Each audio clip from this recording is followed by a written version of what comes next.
जब तक मैं न कहूँ यहाँ से मत जाओ, जब तक मैं न कहूँ उसे मत बताओ, जब तक मैं न कहूँ वहाँ मत जाओ।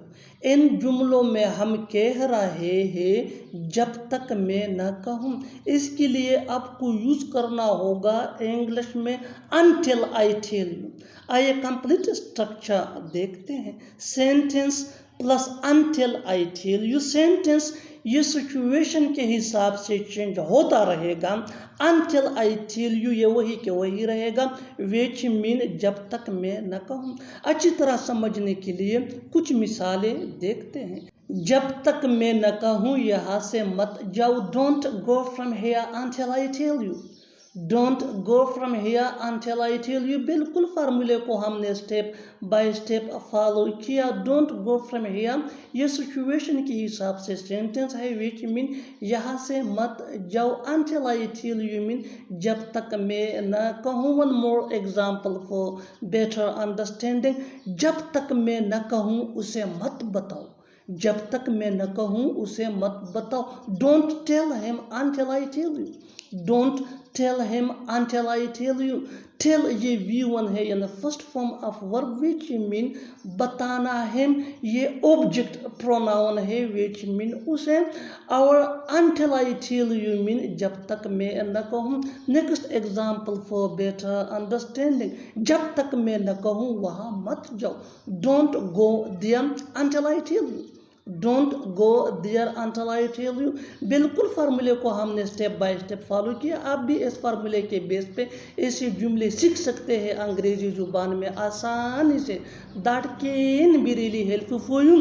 गो ये V1 है, यानी first form of verb which mean जाना। Verb is a word that is used to show an action. Verb ये एक लफ्ज़ होता है जो एक्शन अमल काम को शो करता है, जाहिर करता है। देयर मीन वहाँ। until I tell you mean जब तक मैं न कहूँ।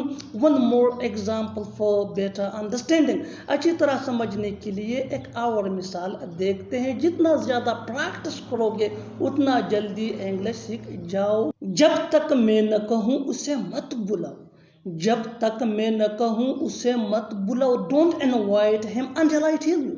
Don't invite him until I tell you। बिल्कुल फार्मूले को स्ट्रक्चर को हमने स्टेप बाय स्टेप फॉलो किया।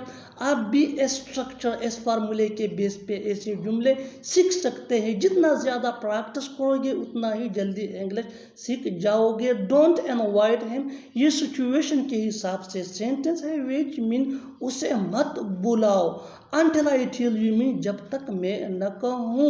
इनवाइट ये V1 है, यानी फर्स्ट फॉर्म ऑफ वर्ब है विच मीन बुलाना, दावत देना।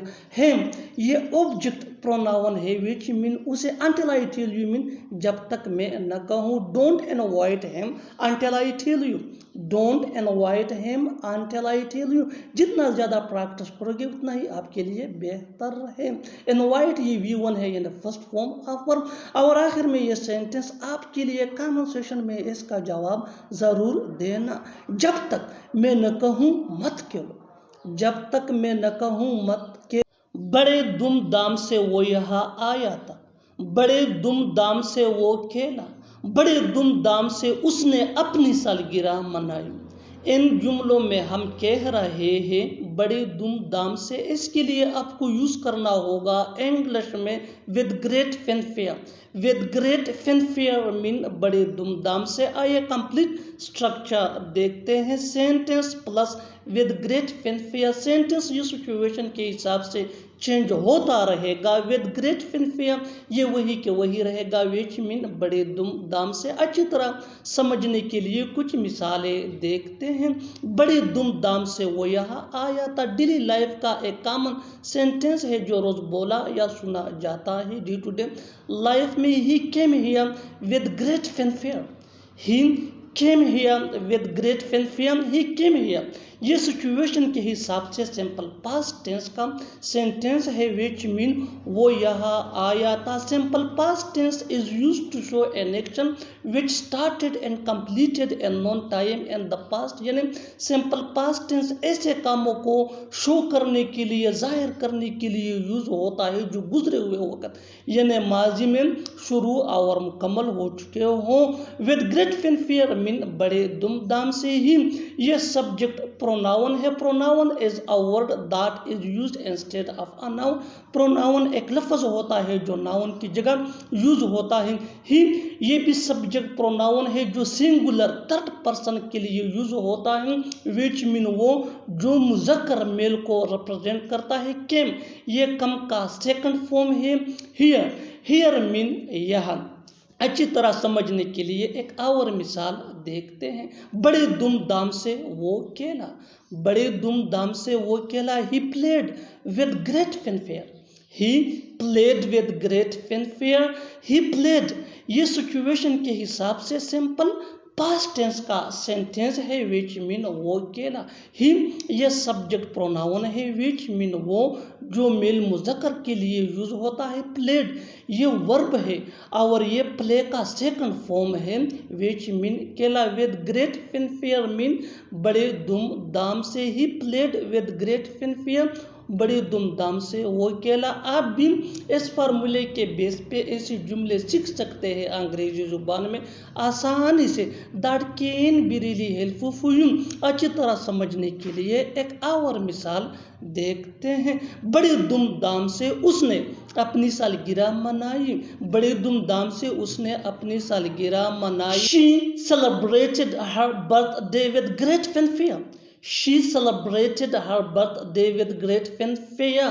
यानी बड़े धूमधाम से उसने अपनी सालगिरह मनाई। बिल्कुल फार्मूले को हमने स्टेप बाय स्टेप फॉलो किया। शी ये सब्जेक्ट प्रोनाउन है जो सिंगुलर थर्ड पर्सन के लिए यूज होता है विच मीन वो, लेकिन ये फेमिनिन जिसको हम कहते हैं मुअन्नस फीमेल को रिप्रेजेंट करता है, फीमेल के लिए यूज होता है। सेलिब्रेटेड ये सेलिब्रेट का सेकंड फॉर्म है विच मीन मनाना। हर ये पॉजिटिव एडजेक्टिव है। बर्थडे मीन सालगिरह। विद ग्रेट फैनफेयर मीन बड़े धूमधाम से यानी उसने अपनी सालगिरह बड़ी धूमधाम से मनाई। She celebrated her birthday with great fanfare. One more example for better understanding. अच्छी तरह समझने के लिए एक और मिसाल देखते हैं। जितना ज़्यादा प्रैक्टिस करोगे उतना जल्दी सीख जाओगे इंग्लिश लैंग्वेज। बड़े धूमधाम से हमें वहाँ जाना चाहिए। We should go there with great fanfare. We should go there with great fanfare। We should go there ये सिचुएशन के हिसाब से सेंटेंस है विच मीन हमें वहाँ जाना चाहिए। वी ये क्या है, ये भी सब्जेक्ट प्रोनाउन है। ये प्लूरल फर्स्ट पर्सन के लिए यूज होता है। फर्स्ट पर्सन ये स्पीकर यानी बोलने वाले को कहा जाता है। शुड ये मॉडल ऑक्सिलरी वर्ब है जो एडवाइजिबिलिटी को शो करता है विच मीन चाहिए। गो ये V1 है यानी first form of verb. Verb is use to show an action और स्टेट ऑफ बीइंग। और देयर मीन वहाँ। विद ग्रेट फैनफेयर मीन बड़े धूमधाम से यानी we should go there with great fanfare हमें वहाँ या बड़ी धूमधाम से हमें वहाँ जाना चाहिए। और आखिर में ये सेंटेंस आपके लिए कमेंट सेशन में इसका जवाब ज़रूर देना। बड़े धूमधाम से उसने शादी की। बड़े धूमधाम से उसने शादी। Subscribe to English PS for more advance English sentence structure. Thanks.